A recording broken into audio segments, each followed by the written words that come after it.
Hi friends, പുതിയ റെസിപ്പിയിലേക്ക് എല്ലാവർക്കും സ്വാഗതം. ഞണ്ടുകൊണ്ട് ഉണ്ടാക്കാൻ പറ്റിയ നല്ല ടേസ്റ്റി ആയിട്ടുള്ളൊരു വിഭവമാണ് ഇന്ന് ഞാൻ തയ്യാറാക്കാൻ പോകുന്നത്. ഞണ്ട് വറ്റൽ. ഇത് കുറച്ച് സ്പൈസി ആയിട്ട് നല്ല അടിപൊളി ടേസ്റ്റ് ഉള്ള ഒരു റെസിപ്പിയാണ് കേട്ടോ. നിങ്ങളെല്ലാവരും തീർച്ചയായിട്ടും ഒന്ന് ട്രൈ ചെയ്ത് നോക്കണം.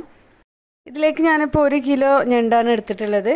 അപ്പോൾ ഇത് നന്നായിട്ടൊന്ന് ക്ലീൻ ചെയ്തെടുക്കണം. ഞണ്ട് ക്ലീൻ ചെയ്തെടുക്കാൻ ഒരുപാട് ബുദ്ധിമുട്ടൊന്നുമില്ല. അതിൻ്റെ മേലത്തെ ഷെല്ലാണ് മെയിനായിട്ട് നമ്മൾ കളയേണ്ടത്. പിന്നെ ഉൾഭാഗത്തൊരു മഞ്ഞ കളറിലൊരു അഴുക്കുണ്ടാവും, അതൊക്കെ ഒന്ന് കളഞ്ഞെടുക്കുക. പിന്നെ അവിടെ ഇങ്ങനെ ഒരു പൂ പോലെ കുറേ സാധനങ്ങളുണ്ടാവും, അതൊക്കെ ഒന്ന് കളയുക. പിന്നെ ചിലരൊന്നും ഈ കാലൊന്നും എടുക്കില്ല കേട്ടോ, ഞാൻ എടുക്കാറുണ്ട്. പിന്നെ നടുഭാഗത്ത് കട്ട് ചെയ്തിട്ട് 2 പീസാക്കിയിട്ട് മുറിച്ചിട്ടുണ്ട്. ഇതുപോലെ ചെയ്തിട്ട് മുഴുവനായിട്ട് നന്നായിട്ട് ക്ലീനാക്കി എടുക്കുക. ഇനി നമുക്കൊരു കടായിലേക്ക് ഓയിൽ ഒഴിക്കുക. ഓയിലൊഴിച്ച് ചൂടായി കഴിഞ്ഞാൽ ഇതിലേക്ക് 2 സവാള ചെറുതായി അരിഞ്ഞിട്ട് ഇട്ട് കൊടുക്കുക. ഞാനിതിലേക്ക് വെളിച്ചെണ്ണയാണ് ചേർത്തത്. അപ്പോൾ നിങ്ങൾക്ക് ഇഷ്ടമുള്ള ഓയിൽ വേണമെങ്കിൽ ചേർത്ത് കൊടുക്കാം. സവാള ആയി വരുമ്പോഴേക്കും നമുക്ക് കുറച്ച് മുളകൊന്ന് സോക്ക് ചെയ്യാൻ വെക്കണം. ഇപ്പോൾ ഇത് കുറച്ച് സ്പൈസി ആയിട്ട് തന്നെയാണ് ഉണ്ടാക്കിയെടുക്കുന്നത്. അപ്പോൾ നിങ്ങൾക്ക് എരിവ് കുറച്ച് മതി എന്നുണ്ടെങ്കിൽ കുറച്ച് മുളക് എടുക്കുക. അപ്പോൾ മുളക് എടുക്കുമ്പോൾ നിങ്ങൾ എരിവിനനുസരിച്ച് എടുക്കുക. ഞാനിപ്പോൾ കുറച്ച് അധികം തന്നെ എടുത്തിട്ടുണ്ട്. ഇതിലേക്ക് 1/4 കപ്പ് വെള്ളം ഒഴിച്ചു കൊടുക്കുക. തിളച്ച വെള്ളം തന്നെ ഒഴിച്ചു കൊടുക്കുക. ഒഴിച്ചു കൊടുത്തിട്ട് കുറച്ച് സമയം ഒന്ന് മൂടി വെക്കുക. ഈ സവാള നന്നായിട്ട് വഴണ്ട് വന്ന സമയത്ത് നമുക്ക് ഇത് അരച്ചെടുക്കാം. അപ്പോൾ ഞാൻ നമ്മുടെ സോക്ക് ചെയ്യാൻ വെച്ച മുളകൊക്കെ അരച്ചെടുത്തിട്ടുണ്ട്. അതിൽ ആ കുരുകളൊക്കെ അങ്ങനെയൊക്കെ എടുക്കുന്ന രീതിയിൽ തന്നെയാണ് കേട്ടോ ഞാൻ അരച്ചത്. അപ്പോൾ നമ്മുടെ സവാളയൊക്കെ നന്നായിട്ട് വഴണ്ട് വന്നിട്ടുണ്ട്. ഇനി നമുക്കിതിലേക്ക് ആവശ്യത്തിന് കറിവേപ്പില ചേർത്ത് കൊടുക്കുക. 2 അല്ലി കറിവേപ്പില ചേർത്തിട്ടുണ്ട്. 1 ടീസ്പൂൺ ഇഞ്ചും 1.5 ടീസ്പൂൺ വെളുത്തുള്ളിയാണ് ഞാനിതിലേക്ക് ചേർക്കുന്നത്. ഒരുപാട് ഫൈനായിട്ട് പേസ്റ്റ് പോലെ ആക്കി എടുത്തിട്ടില്ല, ഒന്ന് ചതച്ചെടുത്തതാണ്. ഇത് നന്നായിട്ട് വഴറ്റിയെടുക്കുക. ഇതിൻ്റെ പച്ചമണം പോകുന്നവരെ നന്നായിട്ട് വഴറ്റിയതിന് ശേഷം ഇതിലേക്ക് പച്ചമുളക് ഇട്ട് കൊടുക്കുക. ഞാനിവിടെ 4 പച്ചമുളകുകളും എടുത്തിട്ടുണ്ട്. ഞാൻ പറഞ്ഞില്ലേ, കുറച്ച് സ്പൈസി ആയിട്ട് തന്നെയാണ് ഉണ്ടാക്കുന്നത്. അപ്പോൾ നിങ്ങൾക്ക് എരിവ് കുറയ്ക്കണമെങ്കിൽ കുറക്കാം. ഇപ്പോൾ നമ്മുടെ ഇഞ്ചി വെളുത്തുള്ളി എല്ലാത്തിൻ്റെ പച്ചമണം പോയിട്ട് നന്നായിട്ട് മൂത്ത് വന്നിട്ടുണ്ട്. നമുക്കിതിലേക്ക് കുറച്ച് പൊടികളൊക്കെ ചേർത്ത് കൊടുക്കണം. ഒരു 3/4 ടീസ്പൂൺ മഞ്ഞളും 1/2 ടീസ്പൂൺ മുളക് പൊടിയും ചേർത്ത് കൊടുക്കുക.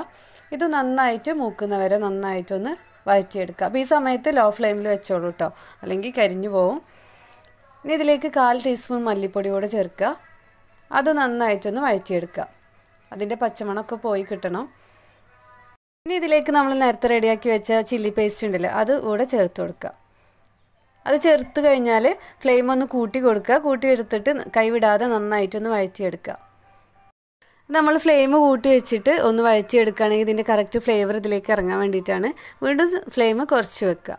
ഇതിലേക്ക് 1/4 ടീസ്പൂൺ ജീരകം പൊടിച്ചത് കൂടെ ചേർക്കുന്നുണ്ട്. പെരുംജീരകം പൊടിച്ചതാണ് കേട്ടോ. ഇനി ഇതിലേക്ക് ആവശ്യത്തിന് ഉപ്പ് ചേർത്ത് കൊടുക്കുക. അപ്പോൾ ഈ സമയത്തൊക്കെ ഫ്ലെയിം കുറച്ച് വെക്കുക. ആ ചില്ലി പേസ്റ്റ് ഒഴിച്ച് ആ സമയം 2-3 മിനിറ്റ് ഒന്ന് കൂട്ടി വെച്ചിട്ട് ഒന്ന് വഴറ്റിയെടുക്കുക. വീണ്ടും ഫ്ലെയിം കുറച്ച് വെച്ചോളൂ. ഇനി ഇതിലേക്ക് 1 ചെറുനാരങ്ങയുടെ നീര് ഞാൻ ചേർക്കുന്നുണ്ട്. അതിൽ കുരുവൊക്കെ മാറ്റിയിട്ട് ഇതിലേക്ക് ചേർക്കുക.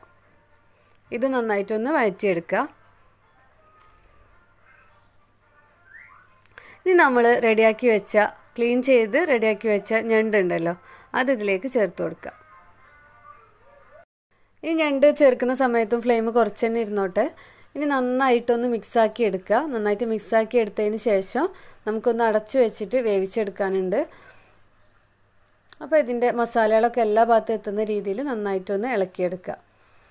ഇനി ഇതിലേക്ക് ഞാൻ 1/4 കപ്പ് ചൂടുവെള്ളം ഒഴിച്ചു കൊടുക്കുന്നുണ്ട്. 1/4 കപ്പ് ചൂടുവെള്ളം കൂടെ ഒഴിച്ചിട്ട് നന്നായിട്ട് അടച്ചു വെക്കുക. അടച്ചു വെച്ചിട്ട് മീഡിയം ഫ്ലെയിമിൽ വെക്കുക. മീഡിയം ഫ്ലെയിമിൽ 10 മിനിറ്റോളം ഇതുപോലെ വെച്ചിട്ട് ഒന്നുകൂടെ ഒന്ന് ഇളക്കി കൊടുക്കുക.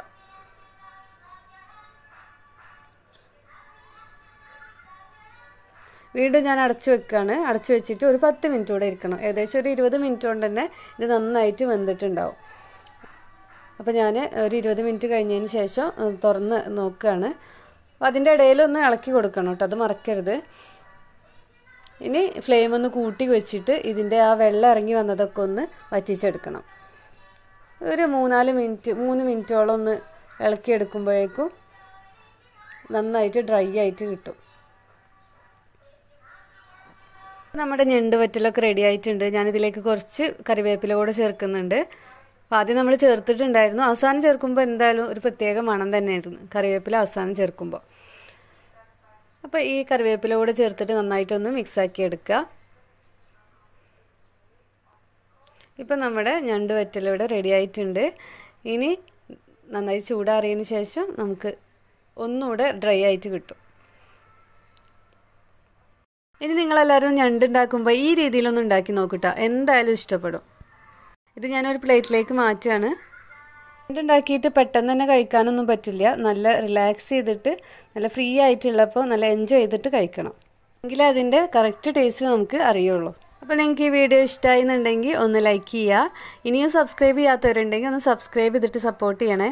തൊട്ടടുത്ത് കാണുന്ന ഒരു ബെല്ലൈക്കൺ കൂടെ ഒന്ന് പ്രസ് ചെയ്യുക. അപ്പോൾ ഞാനിടുന്ന എല്ലാ വീഡിയോസിൻ്റെ നോട്ടിഫിക്കേഷൻ നിങ്ങൾക്ക് ലഭിക്കും.